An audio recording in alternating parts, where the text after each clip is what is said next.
Коронавирус вмешался, но основные результаты программы развития физкультуры и спорта по итогам 2020 года будут достигнуты, заявил новый министр профильного ведомства Коми. Из ключевых моментов Виталий Савилов отметил подготовку к чемпионату мира по хоккею с мячом в Сыктывкаре, строительство стадиона Верхней Максаковки, работы в рамках национального проекта и народного бюджета. В планах министерства добиваться увеличения финансирования из различных источников на следующий год. Подробнее Ольга Коняева. Меньше выездов, местных соревнований и достижений спортсменов. Во многом на результаты года повлияла пандемия коронавируса, а потому умеренно эффективно. С таким показателем будет исполнена госпрограмма по развитию физкультуры и спорта, заявил новый министр профильного ведомства. Реализованы планы по национальному проекту. Это оснащение инвентарем и оборудованием спортивных школ, строительство площадок ГТО. Это больше 70 миллионов рублей. 18 проектов воплощены в жизнь в рамках народного бюджета. В населенных пунктах 14 муниципальных образований были построены спортивные площадки, обустроены уличные комплексы тренажеров, спортивные площадки для сдачи норм ГТО, мини-футбольное поле, спортивный корт и другие спортивные объекты. Мы продолжим исполнение народных проектов. Знаю, что в 2020 году проект «Народный бюджет» был наполнен почти 10 миллионами рублей.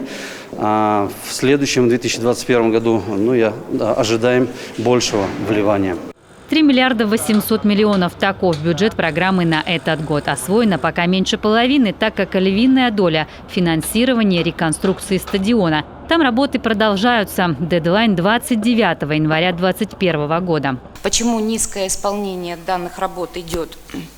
Потому что часть оборудования поступает, но так как акты выполненных работ еще не приняты и не подписаны, поэтому понятно, что проплатить это все нельзя. Вопрос контролируется на всех уровнях и в Минстрое, и в Минспорте, и главой республики, поэтому я думаю, что здесь контроль за данным объектом ведется достаточно серьезный.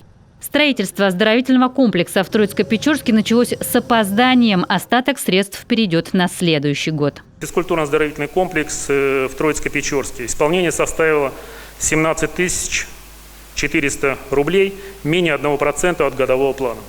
Причина сложившейся ситуации является как позднее заключение соглашения с администрацией района Троицко-Печорский по предоставлению субсидий из республиканского бюджета на строительство объекта, так и позднее направление администрации Министерства финансов Республики Коми документации для проведения конкурсных процедур.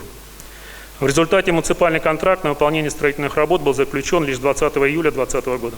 После завершения реконструкции стадиона будет увеличен штат сотрудников. Появятся расходы, связанные и с увеличением площадей. Это 53 миллиона рублей, пока не включенные в бюджет региона. Кроме того, лимиты программы по некоторым статьям на следующий год снижены. Работать в рамках, но добиваться увеличения финансирования из всех источников. Такие планы нового министра профильного ведомства. У нас идет снижение, например, на календарный план, на выезды детей, на тренировочный процесс. Это достаточно серьезная штука, которая необходима для того, чтобы у нас отрасль развивалась и дети достигали правильных результатов. Плюс, конечно, у нас необходимо уделить внимание состоянию инфраструктуры, и плоскостной, и капитальной инфраструктуры. Во многом случае она требует ремонта.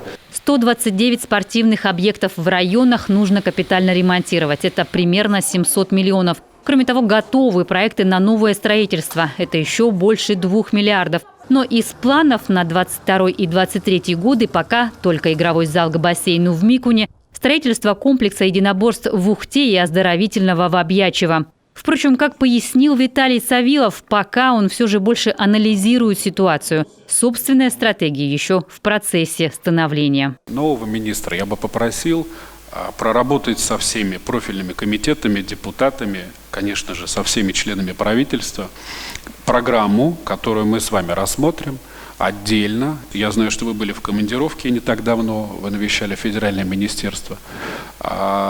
Рассказать нам, какие возможные поддержки, программы поддержки мы ожидаем от них, как мы можем это наложить максимально, эффект синергии с нашим бюджетом региональным и с федеральной поддержкой. Также очень правильный вопрос задавался через селектор по поводу того, как мы используем и будем использовать и привлекать инвестиционные средства.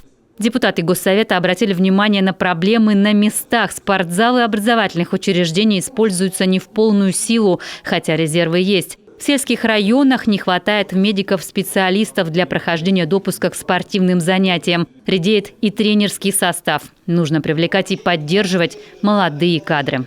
Ольга Коняева, Олег Юшков, телеканал Юрган.